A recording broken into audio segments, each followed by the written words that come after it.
Okay, good morning, everybody. Today, for our lesson, we're going to talk about nouns. Now, I gave some of you a video um, the last week. I posted a video on Google Classroom about nouns, how a noun is a person, place, thing.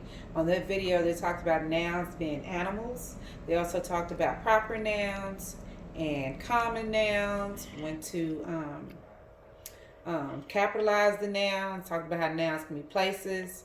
Okay, so we're going to review what we learned in that video. Okay, so the first thing, nouns. A noun is a person,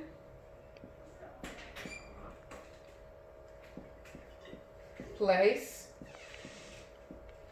thing, idea, and we add animal.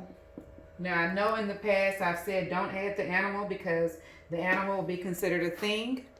And if we know if it's a boy or girl animal, we call it a he or a she. So we're adding in animal, and I'm only doing that because of the video that you watched, okay? So we talk about nouns because nouns are the subject of our sentences, okay? So a sentence has two parts, and this is a review. What are my two parts in a sentence, everybody? The first part is a subject.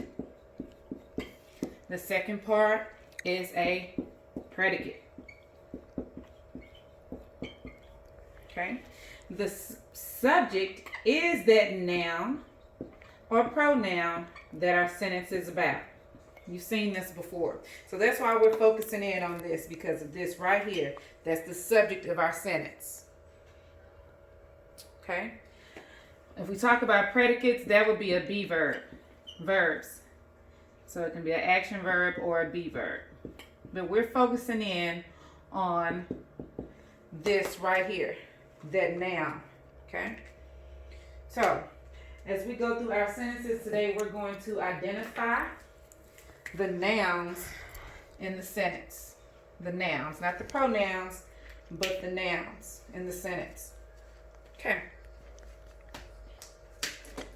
So keep that in mind.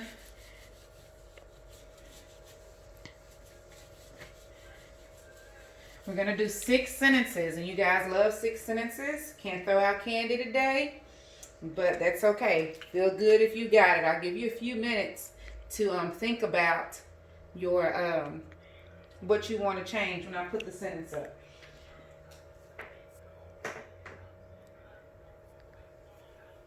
So here we go. The first 6 sentences.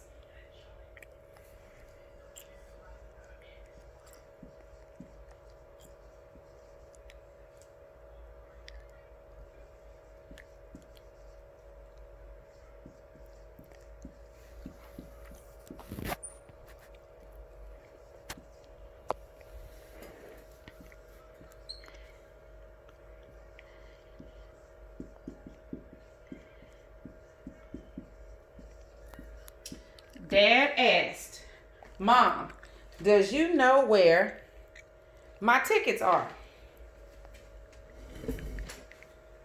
Dad asked, Mom, does you know where my tickets are? All right. So I want you to look at that carefully. You're thinking about all the changes you can make. I want you to think about how many changes there are. You know, that's how we do it. And as we're doing this, we're going to talk about the nouns in the sentence. Okay?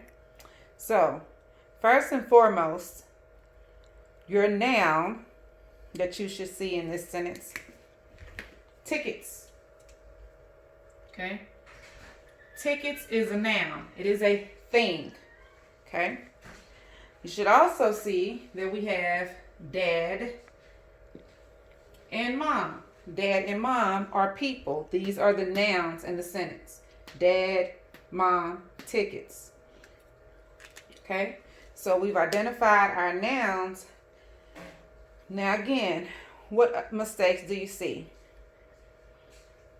I'm counting 1, 2, 3, 4, 5, 6, 7, 8. Do you see 8 mistakes? I see 8 mistakes. So let's talk about those mistakes. Now that we've identified the nouns. The first mistake that you should see is that dad is not capitalized. Dad is the first word in the sentence. So we want to correct that and make dad capitalized. Not only is it the first word in the sentence, but it is also, you see that? You see so. Okay. It is also used as his name. That's a relationship when used as a name. The second thing that I see in this sentence is that dad is asking a question. And actually, these are the exact words that came out of his mouth, which means this is a direct quotation. If this is a direct quotation, then we must put quotation marks around the words that dad said. And what did dad say? Mom, does you know where my tickets are? Oh, and I made a mistake. There's one, there are actually 9 mistakes instead of 8. So we have opening and closing quotation marks because those are the words that dad said. Second mistake is there should be a comma here after the word asked because the rule is put a comma before a direct quotation. Next mistake, mom should be capitalized because mom is the first word in a direct quotation. Next mistake, there should be a comma after the word mom because this is a direct address. So, mom, comma, does you know where my tickets are? Next mistake, does should be do, and it shouldn't be capitalized. Do.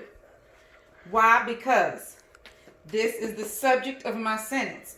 You always takes the plural form of the verb, therefore we use do instead of does. Okay, then we come to homophones. Do you guys remember about those homophones? No is the negative, but we need the one to show that you understand. So it's K-N-O-W. And then this is also a homophone. That is wear, like wearing clothes. We need the where as in location. So it's W-E-R, W-H-E-R-E. Do you know where my tickets are? And the last mistake in this sentence is that he's asking a question. So you must put your question mark there instead of a period because it is an interrogative sentence and it's asking a question. Okay. Now, so we just came across a few rules. Came across some capitalization rules, capitalizing the first word in the sentence and the first word in direct quotation. We also went over direct quotes, quotation, opening quotation marks before the first word in the direct quote and after the last word. We also went over 2 comma rules, putting a comma before direct quotation and after an interjection. And we also went over types of sentences, which is, this is an interrogative sentence, therefore you must use a question mark. We also went over subject-verb agreement. This is the subject of my sentence. It's asking a question. This is a verb. And if your subject is you, then your verb must be plural. And last but not least, we went over homophones between no, the 2 different no's, and the 2 different wheres. Okay, so you'll have a video that is posted. You have your video that's already posted for nouns. And you should also see another video that is posted about subjects of a sentence. So I hope everyone has a good afternoon and good evening. Now, again, nouns, person, place, thing, idea, animal. Okay? If you have any questions, let me know. See you guys later. Bye.